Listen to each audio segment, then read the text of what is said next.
वो भी लो जाएगा।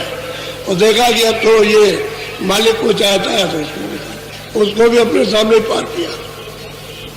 कहने का है कोई न कोई वसीला, जरिया, कारण वहां तक पहुंचने का, घर वाले, झगड़े वाले, कोई ये वाले, कोई वो वाले, कोई मिलने वाले, कोई निंदा करने वाले, कोई ना कोई मिल जाए तो जरिया बन जाएगा, वहां तक पहुंच जाएगा। ये होता है, कारण जरूर बनता है बगैर कारण। और वो जो बहुत ऊंचे दर्जे के संस्कारी होते हैं सीधे मिल जाते, सीधे ही मिल लेते हैं, क्या हो जाए ऐसे मिल जाए। बोलो कुछ तो बोलो, कुछ बोल।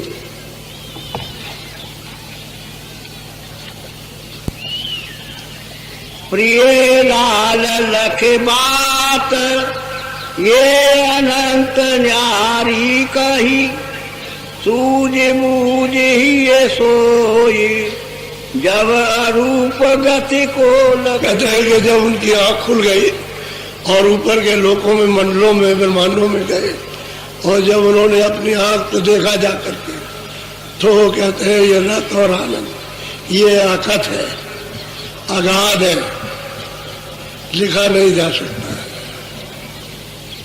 जो नीचे की लेखनी है वो भी इशारा ही करती है, वो भी वहां का, क्योंकि वहां की चीजें यहाँ नहीं है। ये जरूर है कि छाया है यहाँ, तो वो भी छाया की छाया, छाया ऊपर से छाया पड़ी, उसकी छाया, फिर उसकी छाया, उसकी छाया, उसकी छाया, तो ये छाया है। कितने भागों में बढ़ गई छाया।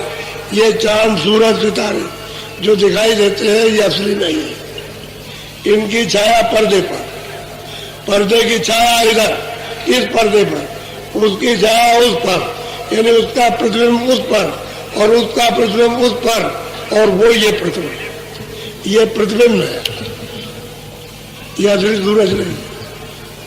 असली सूरज के मंडल तो ऊपर है, तारागणों के मंडल ऊपर है, चांद के मंडल ऊपर है, ऊपर बहुत कुछ है, लेकिन वो छाया है।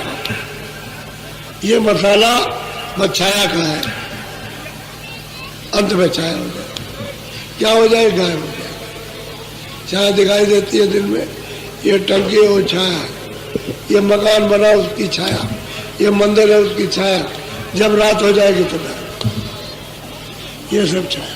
जितना भी मसाला बना, जो आकार में, चित्रकारी में, सुंदरता में, कारीगरी में जो कुछ भी दिखाई देता है ढांचे में, ये सब छाया, अंत में सब ये भी छाया। जिसमें ये तुरंत बैठी है वो भी छाया। तभी तो रोते मेरा बच्चा, अरे भाई तुम्हारा बच्चा कहाँ है, वो तो तुमने छाया पकड़ी है। जो बच्चा था उसको तो आपने परख नहीं पाया, वो तो निकाल दिया गया, ये बच्चा थोड़ी है, ये तो छाया। अब इसको पकड़ के लो या इसको मतलब चुप, अंत में तो ये है कि चले जाओ, इसको गाड़ जाओ या इसको जला दो या इसको मतलब है कि पानी बहा दो। छाया किसी के लिए होती है, इसी धोखे में आप फंसे हो। तो बिना सत्संग के विवेक नहीं होगा, इतना आप फंस गए हो। सत्संग मिलेगा तो विवेक होगा, और सत्संग से ही सबने पाया, बिना सत्संग के किसी को नहीं मिला। अभी तक तो किसी का प्रमाण है नहीं कि बिना सत्संग के मिल गया हो, सबको सत्संग के द्वारा मिला, उसके बगैर वो जानेगा ही नहीं। बोले ये घर अगम भेद है भाई, सत्संग करे लखे तब कहते हैं कि ये घर का जो भेद है अगम है, सत्संग करेगा तो भेद मिलेगा। अगम का भेद अपने घर में जानेगा, और सत्संग नहीं करेगा तो वो भेद अगम है, वो नहीं मिल सकता, कोई नहीं जान सकता। अरे आप इतने दिनों से आ रहे हो, हम तो बाहर जा रहे हो, ये तमाम लोग आपके सामने ही आए हुए हैं, जो सुबह थे उससे ज्यादा आ गए, वो आ गए और रात भर चलेंगे, और कल दिन में चलेंगे। कल देखिएगा आप इसकी उपस्थिति को। तो आप ऐसा मत समझो, मैं तो बहुत निर्मण किया, मैंने वहाँ आपको बताया था। एक घड़ी के सत्संग में, 2 घड़ी के, एक दिन के 2 घंटे के सत्संग में आपको बहुत सुनाया, लेकिन वो जो सुनाया वो पढ़ा है आपने, तो कभी न कभी आपके उसको उपयोग में आ जाएगा। ऐसा नहीं है कि बीज डाला गया तो वो काम नहीं करेगा, पड़ा है। जब ऋतु, जब मौसम उसका आएगा तो जम आएगा। डाल दिया बीज, पड़ा हुआ है। बहुत से जमीन में बीज पड़े हुए हैं, चाहे जितनी गर्मी, अभी बरसात हो जाए तो नहीं जमेगा। जब जाड़ा आएगा तभी जमेगा, चाहे जितना पानी गिरे। बाद तो जाड़ा लगा, चाहे पानी बढ़ते ना बढ़ते, वो भी जमेगा। तो महात्माओं का डाला हुआ बीज वो नाश नहीं, वो नहीं नाश होता।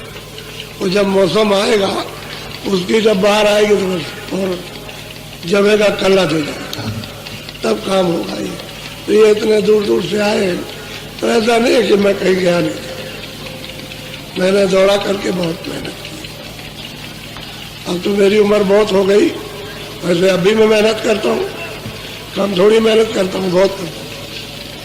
तो सत्संग से मिलता है आपको जो कुछ भी जानकारी और परिचय जो कुछ मिला, सत्संग नहीं मिलता तो कुछ नहीं होता। और जो कुछ भी आपने अंदर जो चलने का जाना, जो देखा और सुना, वो सत्संग से ही आपने पाया, वैसे नहीं पाया। वैसे तो क्रिया तो आप पहले भी करते थे, लेकिन मालूम नहीं था कि दरवाजा कहाँ है और कैसे आँख खुलेगी, कैसे कान खुलेंगे, किधर से आवाज आती है, किधर से देखा जाएगा, आपको पता ही ना था। सत्संग से मिला। और प्रियलाल कहते हैं कि भाई बिना सत्संग हमको भी जो मिला वो सत्संग से मिला। हम अगर उनके पास जाते नहीं, उनके वचन को नहीं सुनते रोज रोज रोज रोज, तो हमको भी कुछ पता नहीं चलता। हमको भी सत्संग ही सुनता, क्योंकि अगम घर का भेद है सत्संग से। और सत्संग बगैर महात्मा खुश नहीं होते, क्योंकि सत्संग सुनोगे, विवेक आ जाएगा, आपके अंदर गुण आएंगे, तब वो तुम्हारे ऊपर नीचे आएंगे, तब रास्ता देते। ऐसे बोलो बोलो। ये अगाध की बात है अनूपा, बूझे संत मिले कोई भूपा। कहते हैं कि भाई ये अगाध की बात है, कोई संत मिल जाएंगे और कोई जिज्ञासु मिलेगा, तब तो वो काम बन जाएगा। जिज्ञासा होना चाहिए, उस चीज को चाहने वाला कि हम भी प्रभु को प्राप्त करना चाहते हैं, बताने वाले महापुरुष मिल जाए, तब तो अगम का भेद कर जाने का आपको मिलेगा। वैसे नहीं मिल सकता, यही कमी है इस कलयुग में। जो फसाव ज्यादा हो गया कि महात्माओं का आपने इतनी निंदा की है कि अब आपको शर्म आती है, शर्म आती है, यह आती है। और आप डरते हो कि हमको पाप लग जाएगा, हम नरक में चले जाएंगे। बताइए, शास्त्रों में तो सब में लिखा है कि संत को सबसे बड़ा, सब में लिखा हुआ है, लेकिन जो लिखा है उसको नहीं मानते हैं। रामायण रोज पढ़ते हो, उसमें संत की महिमा लिखी है कि वो सबसे बड़े, लेकिन नहीं मानेंगे आप। उनसे शंका करते हो और उनकी निंदा करते हो, और निंदा संत की बौर बौर नरके जाए, कोई नहीं बचा सकता। संत की निंदा अगर आप करेंगे तो कोई बचा नहीं सकता, कोई भी जगत में बचाने वाला नहीं है। इसलिए आपको पता नहीं कि सत्संग नाम किसका है। ये धक्कम धुक्का काम नहीं है, वो तो बहुत ही सावधानी का काम। बोलो। अगम पंथ सतगुरु से पावे, सतगुरु मिले तो राह बता। हम कहते हैं अगम का रास्ता पंथ, पंथ कहते हैं रास्ते को। अगर सतगुरु मिलेगा तो अगम का रास्ता मिलेगा, अगम का पंथ मिलेगा, और सतगुरु नहीं मिलेगा तो नहीं मिलता। अब वो ये कहने लगे, कहाँ बेचारे क्या कर रहे थे, वो तो चेले चपाटों का तो मामला गया। अब ये कहा जो उनको मिला, अब वो कहते हैं भाई सतगुरु मिलेगा तभी अपने घर में जाओगे, और बिना उनके मिले हुए पंथ नहीं मिल सकता। पंथ कहते हैं रास्ते। हम मजहब बना लेते, एक फिरका बना लेते, एक पंथ हमारे मत के। अरे ये मत नहीं, वो रास्ता सबका एक है। एक ही रास्ते से आए हो और आकर के भूल गए, और एक ही रास्ता जाने का है, उसी को पंथ कहते। तो वो कोई कोई जानता, जब वो पूरा मिल जाएगा तो वो जानता है, उसी रास्ते से आपको ले जाएगा। वो नहीं मिलेगा तो घर का रास्ता नहीं मिलेगा। बोलो।